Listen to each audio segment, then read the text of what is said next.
चलो आज शुरू करना हम लोग को income from business and profession.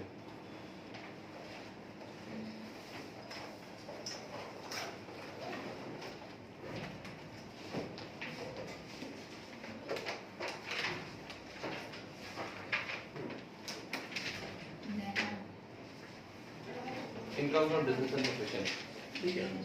मतलब हम लोग को ये तुम्हारा हेड नंबर 3 है, इनकम टैक्स का हेड तीसरा हेड में आता है। और एक बात है तो सारे हेड अपने जो है लेवल से ही लिखे जाते हैं सब। हम पढ़ा आगे पीछे रहे इससे कोई फर्क नहीं पड़ता हमको, ठीक है। हम लोग हेड वाइज ही जो है लिखेंगे इसको। हेड नंबर 3 है और तुम्हारा जो है इसमें सीखना है जो लोग बिजनेस करते हैं या कोई प्रोफेशन में होते हैं उनके लिए जो टैक्सेबल इनकम होती है वो यहाँ कंप्यूट कर जाती है। समझ में आया नहीं? बिजनेस प्रोफेशन में जो लोग क्या कर रहे होते हैं, बिजनेस कर देते हैं, वो इनमें कंप्यूट टैक्सेबल होते हैं। चार्जेबिलिटी अहम होती है, कहाँ पे चार्जेबिलिटी होती है। जैसे हॉस्पिटलिटी में किसी चार्जेबिलिटी होती है, किसके ऊपर चार्जेबिलिटी होती है? हॉस्पिटल में घर के ऊपर बनती है ना। कैपिटल गेन में किसी चार्जेबिलिटी होती है, कैपिटल एसेट्स के ऊपर बनती है चार्जेबिलिटी। और इसके अंदर चार्जेबिलिटी किसके ऊपर बनती है? तुम्हारी बिजनेस और प्रोफेशन के ऊपर चार्जेबिलिटी बनती है, ठीक है। तो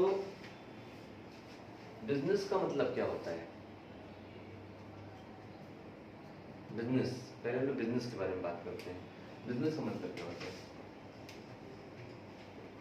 बिजनेस बिजनेस का मतलब क्या होता है? तो अच्छा, बिजी रहना। ये बोलो उसमें बी पढ़ रहा है ना, बिजी रहना, बिजी।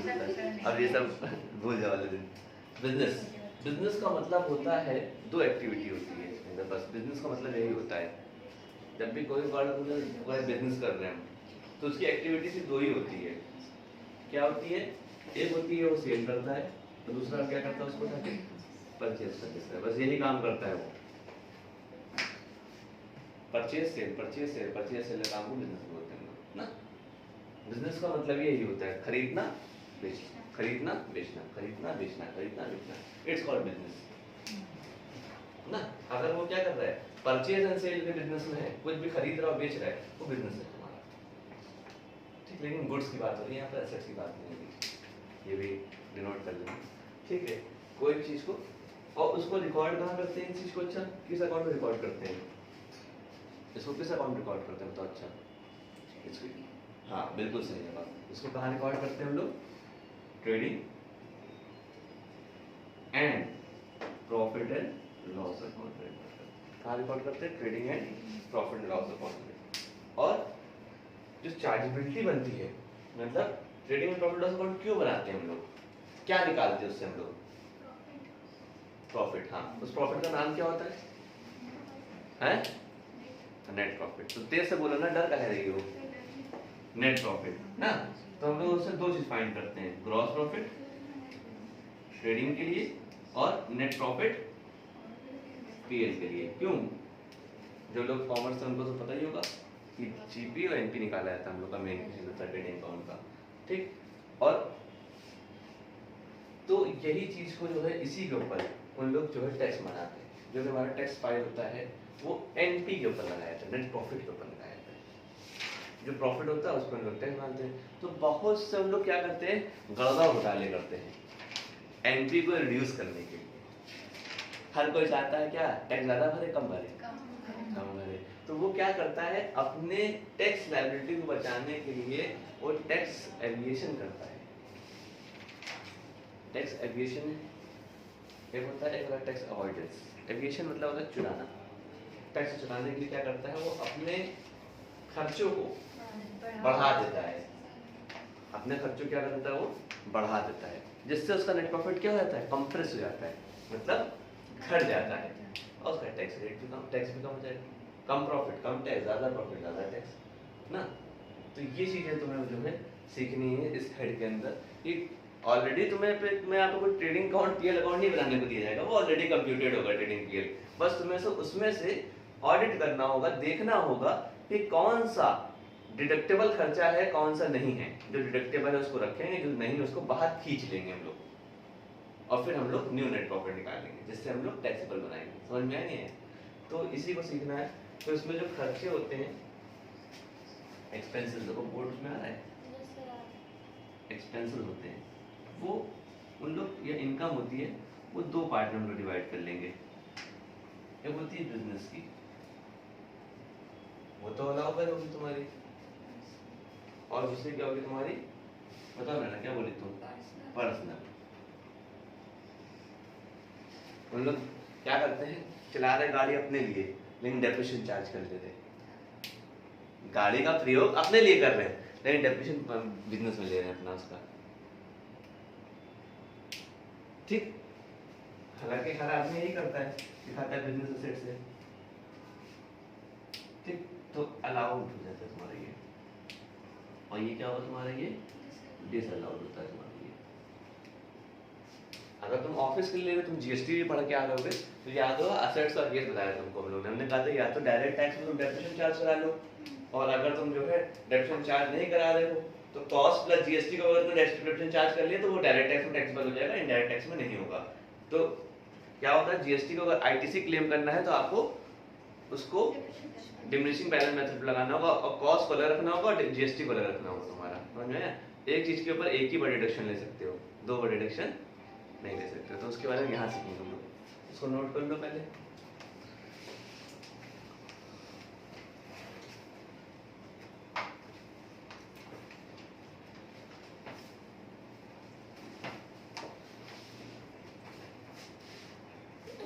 अब लोग मीनिंग लिख लो, meaning of business and profession, meaning of business and profession, ठीक है। देखो बिजनेस इंक्लूड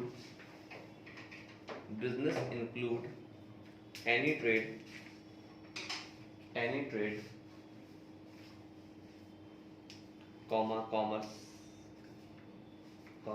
कॉमर्स और मैन्युफैक्चरिंग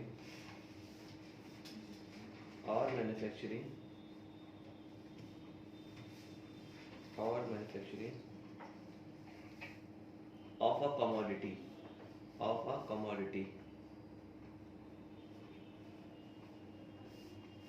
लिखा, of a commodity with a view to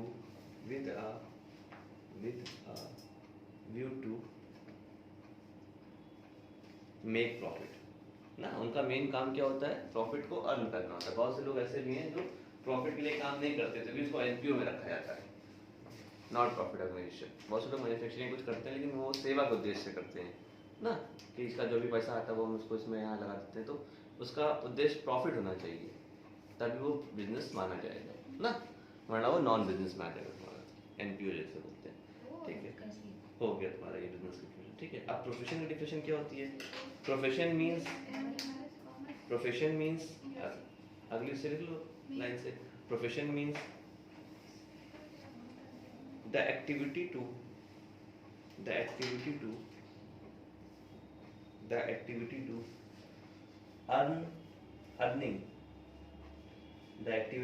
earning livelihood which required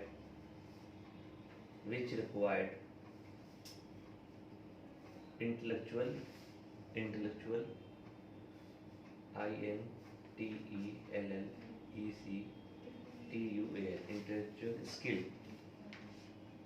skill ना, और manual skill MANUAL manual skill, ठीक है।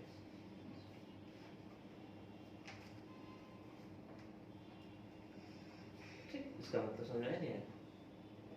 For example लिख लो, for example music, dancing, insurance agency, ETC, ठीक।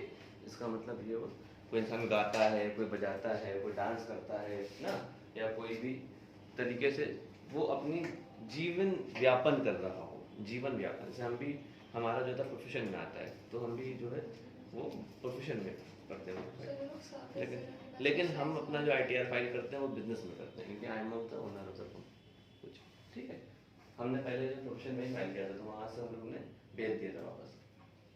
कह रहे आप पढ़ाते नहीं हैं, आपकी खुद की कोचिंग है, तो आप बिजनेस कर रहे हैं यहाँ पर, आपका प्रोफेशन नहीं हुआ ये। बेंगलुरु से वापस आया था, फिर उसको हम लोग ने सही करके फिर भेजा था। ठीक, समझ में नहीं आया? तो बात करते हैं ऐसे खर्चों की जो कि पर्सनल नेचर के होते हैं। मतलब हम लोगों ने जो 2 कॉलम बनाए थे, लोग देखो ये लिखाया था, ये तो अलाउड है, ये वाला पार्ट तो हमारा, ये वाला अलाउड पार्ट है हमारा ना, ये तो अलाउड पार्ट है, ये डिसअलाउड लिखा है ना। तो ये डिसअलाउड कौन कौन से खर्चे होते हैं, इनके बारे में पहले बता दे रहे तुमको कि देखते ही तुम इनको क्या कर दो, हटा देना चुपचाप, ज़्यादा चिक नहीं करनी चैप्टर के अंदर।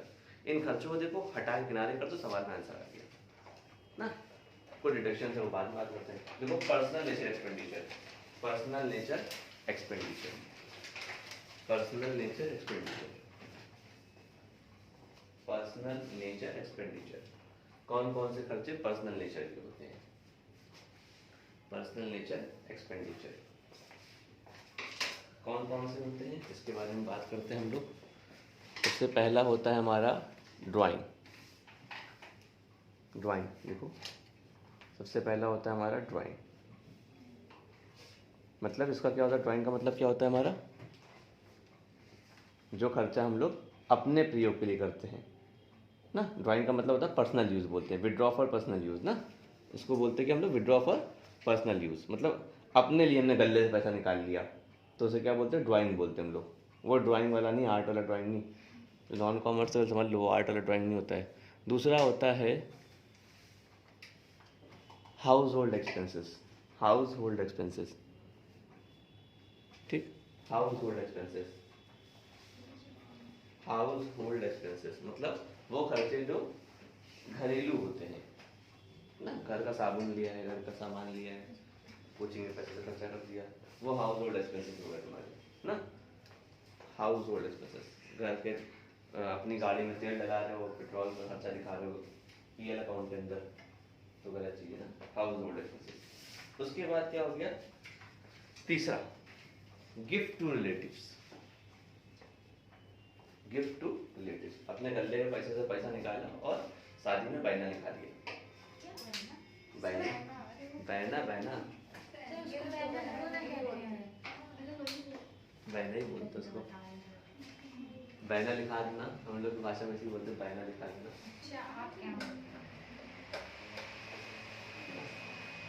कहते बहना इसको वो गर्म ज़्यादा कर रही है, ठीक है। तो बैनर, तो हम लोग क्या करते हैं, गिफ्ट मतलब अपने दुकान से गले से पैसा निकाल कर हम किसी को गिफ्ट दे देते हैं, तो वो गिफ्ट रिलेटिव्स हो गया तुम्हारा, ठीक है, रिलेटिव्स को गिफ्ट देना। उसके बाद थर्ड है तुम्हारा income tax, income tax, income tax, देखा, इनकम टैक्स जो है हम लोग का पर्सनल एक्सपेंडिचर है। तुम लोग को बताते हैं, अगर तुमने फाइनल अकाउंट पढ़ी होगी तो इनकम टैक्स कैपिटल में से माइनस हुआ था, ना कि हेडिंग के में आता था। याद होगा तुम लोग को, अगर फाइनल अकाउंट पढ़ा होगा तो इनकम टैक्स लेस लिखते थे ड्राइंग, लेस लिखते थे इंटरेस्ट ऑन ड्राइंग, ऐड करते थे नेट प्रॉफिट, लेस करते थे इनकम टैक्स। समझ में नहीं आया? तो income tax is a part of personal expenditure. जितने भी कैपिटल से माइनस होते हैं खर्चे, वो सब पर्सनल एक्सपेंडिचर होते हैं, सब पर्सनल एक्सपेंडिचर होते हैं तुम्हारे। तो income tax not a part of business, is a part of personal expenditure. क्योंकि इनकम टैक्स, भाई इनकम कौन कमा रहा है, आप, टैक्स कौन भरेगा, आप भरेंगे, बिजनेस से क्या करवा रहे हैं आप। तो इनकम टैक्स हमारा पर्सनल एक्सपेंडिचर है। उसके बाद लिखा है all provisions and reserves, all provisions and reserves, all provisions and reserves. जैसे for example provision for bad debts ना, हाँ, जितने रिजर्व बनाया करते 1/5 of the profit and 1/10 of the profit, सब सब सब सब सब कोई भी प्रोविजन, सब पे प्रोविजन हटा दो। इनकम टैक्स बिलीव ही नहीं करती प्रोविजन के ऊपर। मतलब फाइनेंशियल अकाउंटिंग कहती है प्रोविजन करो, और इनकम टैक्स का आज की बात करो, आज की, आज कितना डेटा था हमारे पास, एक्चुअल बैड डेट माइनस है, लेकिन प्रोविजन फॉर बैड डेट नहीं माइनस कर सकते आप इनके अकॉर्डिंग, इनकम टैक्स अकॉर्डिंग, उसे डिसअलाउड माना गया है। मेरी बात समझ रहे हो? Provision for bad dates disallowed है, बैड डेट्स अलाउड है। बैड डेट्स मतलब डूब गया पैसा, बैड डेट उसी अमाउंट को बोल सकते हैं जिसमें क्या है, श्योरिटी हो गई है कि आप पैसा नहीं मिलना है इन फ्यूचर। उसके बाद तुम्हारा क्या है, सर्वेंट सैलरी। अपने घर के रामू का पैसा तुम अपनी दुकान पे दिखा रहे हो, घर पे लगा लिया रामू, जो क्या करता है, झाड़ू पोछा करता है, खाना बनाता है ना, और उसका पैसा कहाँ तुम लिख रहे हो, अपने बिजनेस के उसमें लिखो कि मेरा भी एम्प्लॉय है ये रामू ना, घर का काम कर रहा है लेकिन कहाँ ऑफिस के खर्चे में जोड़ के लिखते हैं ताकि अपना डिडक्शन पा ले। बगल में लिख लो रामू काका, ठीक है, लिख भी ले लीजिए सर्वेंट सैलरी, ठीक है। उसके बाद है LIC, लाइफ इंश्योरेंस प्रीमियम। आपकी LIC खुद की जा रही ना, बिजनेस तो कोई इंसान है नहीं बिजनेस की LIC करा रहे हैं तो LIC इज अ इन्वेस्टमेंट। बता दे इंश्योरेंस दो टाइप के, तुम लोग पता होगा, जनरल इंश्योरेंस और लाइफ इंश्योरेंस। इंश्योरेंस पढ़ा हो तुम लोग ना, हिंदी पढ़ के आ रहे हो ना, है तो हम पढ़ा देंगे, हमने इंश्योरेंस लॉ पूरा पढ़ा हुआ है, पढ़ा दें इंश्योरेंस लॉ। मरीन लॉ है, इंश्योरेंस है तुम्हारा, और फायर इंश्योरेंस है, हेल्थ नहीं है। जनरल इंश्योरेंस है, जनरल इंश्योरेंस है, लाइफ इंश्योरेंस बस दो ही तो है। जनरल में तुम्हारा मरीन होगा, फायर होगा, बस उससे क्या होगा। अरे बहुत अच्छा लगता है पढ़ाने में, बहुत मजा आता है पढ़ाने में। आग लगनी तो आग का मतलब क्या होता है, लपटे निकलना है, लपटे निकलना, हाँ ये होता है, मतलब अगर सुलग गई तो उसे आग नहीं बुलाएगा, आग के लिए लपटे निकलना जरूरी है। इट्स मस्ट बी इग्निशन, ये वर्ड साफ साफ लिखा हुआ है कि मतलब लोगों ने आग को जलते हुए देखा हो, बहुत सी जगह पे आग नहीं लगती, वो सुलग के ही रह जाता है, मतलब वो सुलग के पूरा जो है जल गया, तो उसे आग नहीं माना जाएगा। बहुत लॉज है उसके अंदर, इंश्योरेंस उसके अंदर बहुत बढ़िया चीज है, पढ़ने में मजा आती है, ठीक है, यहाँ समझ में। उसके बाद इंटरेस्ट ऑन कैपिटल, ये सभी वो आइटम लिखा है जो कैपिटल से ऐड लेस होते हैं, तुमने गौर किया। इंटरेस्ट ऑन कैपिटल, हाँ कैपिटल से माइनस होता है, बिल्कुल सही जवाब। इंटरेस्ट ऑन कैपिटल, फिर इंटरेस्ट ऑन ड्राइंग, ये सभी चीजें कैपिटल से ऐड लेस होती है। गौर कर लो, अगर तुमने कैलकुलेशन वो सीखा होगा ओपनिंग कैपिटल और क्लोजिंग कैपिटल का, अगर तुम लोगों ने क्लास 11-12 सीखा होगा, ओपनिंग कैपिटल फाइंड करना, क्लोजिंग कैपिटल फाइंड करना, इंटरेस्ट ऑन ड्राइंग का। उसके बाद insurance house property, insurance house property, अपनी हाउस प्रॉपर्टी का इंश्योरेंस करा रहे हो, लिख कहाँ रहे हैं, इंश्योरेंस अलाउड है, लेकिन अगर हाउस प्रॉपर्टी भी इंश्योरेंस करा रहे हैं तो अलाउड नहीं है। बिजनेस का इंश्योरेंस कराइए आप, लेकिन हाउस प्रॉपर्टी का नहीं। हाँ फायर इंश्योरेंस हो गया, इंश्योरेंस अलाउड है, इंश्योरेंस अलाउड है, लेकिन अगर वो अपने हाउस का घर का इंश्योरेंस करा रहा है तो वो डिसअलाउड माना जाएगा। उसके बाद तुम्हारा कह रहा है डोनेशन, डोनेशन डोनेशन डोनेशन हमारा डिजिटल लॉस है।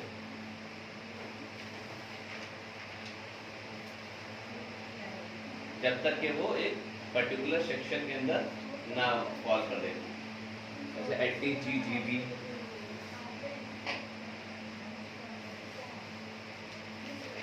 अब उन इनकम के बारे में बात करते हैं जो डिसअलाउड होती हैं, जो बिजनेस की इनकम नहीं होती है। तुम लोगों को पता भी है कौन कौन सी इनकम बिजनेस इनकम नहीं होती, तो अच्छा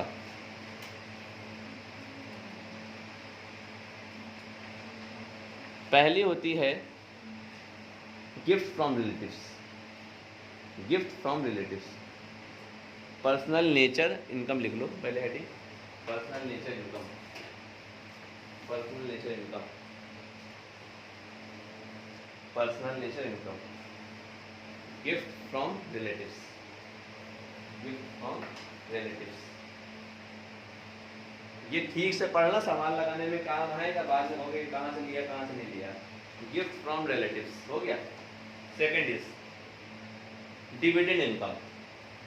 डिविडेंड यहाँ टैक्सेबल नहीं होगा, डिविडेंड तुम्हारा टैक्सेबल होगा अदर सोर्सेज के अंदर, समझ में आई है, इसलिए इसको हटा दिया गया। तीसरा है interest on post office bank, ये भी कहाँ टैक्सेबल होगा तुम्हारा, अदर सोर्सेज के अंदर टैक्सेबल होगा ना। गिफ्ट भी तुम्हारा टैक्सेबल होगा, लेकिन गिफ्ट और रिलेटेड टैक्स पर नहीं होता है। कहीं नहीं आता है इंटरेस्ट ऑन पोस्ट ऑफिस। लेकिन अगर कोई डॉक्टर है और उसका पेशेंट उसको गिफ्ट दे रहा है तो टैक्सेबल होगा, याद रखना। अभी इसमें सवाल में है, अगर कोई डॉक्टर है और उसके पेशेंट ने उसकी सर्विस से खुश होकर उसे कोई गिफ्ट दिया, कार दिया, तो वो under the head of business person taxable होगा, याद रखना। उसे इनकम, इसको इनकम डिक्लेयर कर लिया जाएगा। ऐसा हम टीचर हैं, मोदी खुश हो गए, चलो अच्छी बात है, उनको हम दे रहे हैं, हमारी सर्विस से खुश होकर कोई इनाम, आपकी सर्विस के बिहाफ पर अगर आपको कोई इनाम मिल रहा है तो वो टैक्सेबल होगा under the head of business and profession. Got it? समझ में आया नहीं? तो अच्छा, तो यहाँ पे अभी बात मत करना कि भाई हम गिफ्ट टैक्सेबल नहीं लाया था। अभी है ना, पेशेंट होता है वो जो है उनके उससे खुश होकर उनको 3000 रुपए का कोई गिफ्ट दे देता है उठा के, तो वो टैक्सेबल करा लेंगे। हालांकि बताता कौन है? बताता कोई नहीं है। आप प्रोफेशन की इनकम को एक तरीके से ट्रैक नहीं कर सकते क्योंकि उसमें कोई ट्रांजेक्शन दिखता ही नहीं है। हम आपको पढ़ा रहे हैं, कितने बच्चे पढ़ा रहे हैं, किसी को थोड़ी पढ़ रहे हैं, हम कितना पैसा कमा रहे हैं, क्योंकि हम कभी ट्रैक करते हैं तो किसी को दिखाते नहीं, किसी से फीस क्या करते हैं नहीं लेते हैं, किसी से ज़्यादा लेते हैं, किसी से कम लेते हैं, तो ये नहीं ट्रैक कर सकते कोई। तो ये सब चीज़ें जो है प्रोफेशन में बड़ी दिक्कतें होती हैं उसको ऑडिट करने में ना। उसके बाद तुम्हारा क्या है, इनकम फ्रॉम हाउस प्रॉपर्टी। ये भी टैक्सेबल कहाँ होगा? Under the head of house property. अब इसका कंप्यूटेशन मांगेगा तो क्या करना होगा, तुम लोग को जीएवी दे रखी होगी, जो income the head income from house property होगी, जीएवी मान लेंगे उसको और लेस करेंगे 30%, आंसर आ जाएगा उसका। टैक्सेबल इनकम निकालने को मांगेगा ना, हाउस प्रॉपर्टी भी कंप्यूट करने को बोलेगा सवालों में, तो क्या करना होगा? बस कुछ ना करना, उठाना, लेना जो भी इनकम, लेस करना 30% डिडक्शन, अंडर सेक्शन 54 का आंसर आ जाएगा। 24 का 24 कैपिटल हो जाता है कभी। ऐसे बहुत सारे इनकम है, बस हमने ये शॉर्ट नोट बना के लिख लिया ताकि सवाल में काम आ जाएगा बस। ठीक है, तो समझ में आया नहीं? तो अच्छा, अब डिडक्शन है, पूरा दिन लग जाएगा डिडक्शन कराने में। हैं? कल करा देंगे डिडक्शन, कल करा देंगे आप।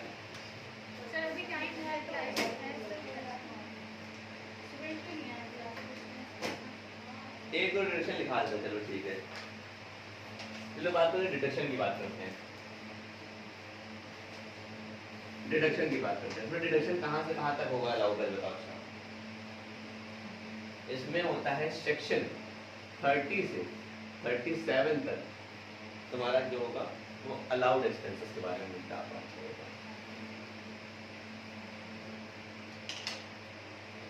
मतलब ये खर्चे अलाउड माने जाएंगे ना। है तो बहुत सारे सेक्शंस, लेकिन हम उसको कुछ ही के बारे में करेंगे।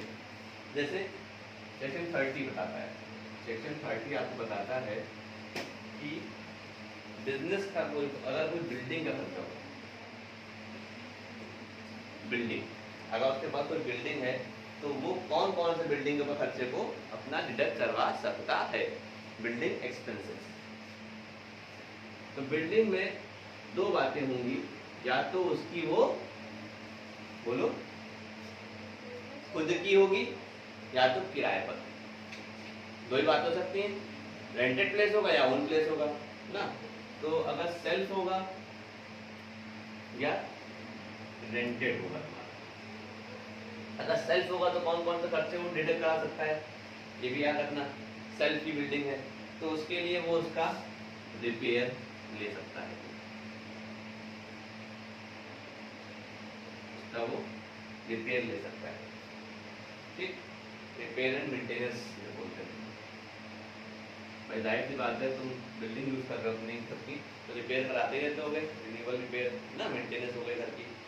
उसके बाद उसका वो क्या ले सकता है, अपना हाउस टैक्स। भैया ठीक से पढ़ो, उनके सवाल में यूज होगा, इसलिए कह रहे हाउस टैक्स अलाउड होगा अगर वो खुद की बिल्डिंग है। रेंटेड प्लेस का हाउस टैक्स नहीं अलाउड होगा, याद रखना। पहले बता दे रखता है तुमको, मैं अभी तो अपना हाउस टैक्स लिया था, अभी हाउस टैक्स नहीं ले रहे आप, तो चेक करना सवाल में कि बिल्डिंग खुद की है कि बिल्डिंग रेंट पर है। समझ में नहीं है? तो म्युनिसिपल टैक्स, हाउस टैक्स यानी कि उसका म्युनिसिपल टैक्स अलाउड होगा तब जब उसका सेल्फ होगा। तुम्हें याद होगा हॉस्पिटलिटी पढ़ा रहे थे तो हम लोग बिजनेस एंड प्रोफेशन का छोड़ ही दे देते हम लोग, वो यहाँ टैक्सेबल कराते हैं हम लोग लाते उसको। याद होगा 1/3 घर पे वो अपना क्या कहते हैं बिजनेस करता है तो 1/3 का म्यूनसिपल टैक्स भी नहीं लेते थे हम लोग, तो वो यहाँ पे टैक्स माइनस कराते थे। गवर्नमेंट छोड़ती कहीं नहीं, पकड़ लेती है कहीं ना कहीं जाकर, ठीक है। उसके बाद उस घर का इंश्योरेंस, लेकिन उतने पार्ट का जितने पार्ट पे वो बिजनेस करता है। समझना नहीं आया, याद नहीं आ रहा? तो 3 चीजें अलाउड होती है उस घर का, repair and maintenance, house tax और इंश्योरेंस। और अगर तुम्हारा जो रेंटेड प्लेस है तो सिर्फ 2 खर्चे अलाउड होते हैं, एक तो वहां का रेंट होगा और दूसरा होगा तुम्हारा उसका रिपेयर एंड मेंटेनेंस। समझ में आया नहीं दोस्तों? सेक्शन 30 ये बोलता है। क्लियर हो गया? नोट कर लो सेक्शन 30 को। देखो सेक्शन 31 क्या है बताओ ना, क्या बोली तो सेक्शन 31 प्लांट फर्नीचर मशीनरी। ये तुम्हारा plant comma furniture and machinery के लिए है, ठीक है। जो लोग प्लांट फर्नीचर मशीनरी यूज करते हैं अपने ऑफिस के यूज के लिए, उनके लिए ये हेड बना हुआ है 31। भाई बहुत से ऑफिस में प्लांट भी यूज होता है, फर्नीचर भी यूज होता है। भाई फर्नीचर में मेरे वहाँ मशीनरीज हैं, मशीनरीज में पंखा हो गया, एसी हो गई ना, तुम्हारा जो है प्रिंटर हो गया, इन सब पे क्या चार्ज होगा बताओ? अच्छा डेप्रिसिएशन चार्ज तो होगा। साथ में एक और चीज होती है इन सब के ऊपर, बताओ क्या होती है इन सब के ऊपर? बताओ एसी को सालाना क्या कराना पड़ता था? अच्छा इसका सर्विस करानी पड़ती है ना। अब ये इंक जो प्रिंटर है वो क्या चलता है, इसको हम हर साल रिपेयर कराते हैं, कार्टेज इसकी फिल करवाते हैं, साथ साथ उसकी मेंटेनेंस भी होती है। कभी उसका ड्रम खराब हो जाता है, कभी कुछ खराब होता है तो निकाल के उसको चेंज करते हैं। ये थोड़ी एक बार ले लिया और चला रहे हैं, गाड़ी भी यूज करते हैं हम लोग, तो क्या कराते हैं उसकी 3 महीने में सर्विस कराते नहीं जाते हैं। अगर ना करा तो गाड़ी क्या हो जाएगी? बैठ जाएगी। तो यहाँ पे क्या अलाउड कर रहा है उसका? Repair and maintenance. जल्दी लिखना है।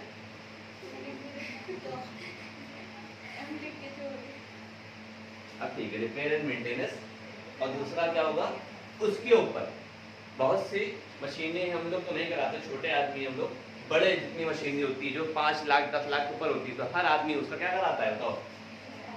Insurance expenses. तो अब जो आईफोन लिए होते हैं बड़े लोग, वो क्या कराते हैं? आईफोन का तुरंत लेते वक्त क्या कराते हैं?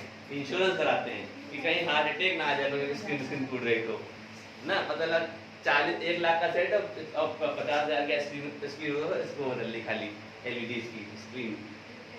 हाँ फायदा क्या फिर इंसान का? क्या 50,000 में तो आईफोन ले, OnePlus, गरीबों का आईफोन ना।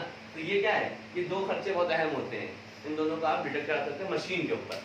अगर कोई मशीन है तो मशीन तो नहीं अलाउड होगी, बहुत सी प्लांट मशीनरी डाल देते पीएल के अंदर उठा के, जो कि कैपिटल एक्सपेंडिचर है, लेकिन उसका रिपेयर मेंटेनेंस और इंश्योरेंस उसका अलाउड हो जाएगा तुम्हारा। नोट कर लो उसको, बस बहुत है। कितना बहुत है, बाकी क्लास कल करेंगे।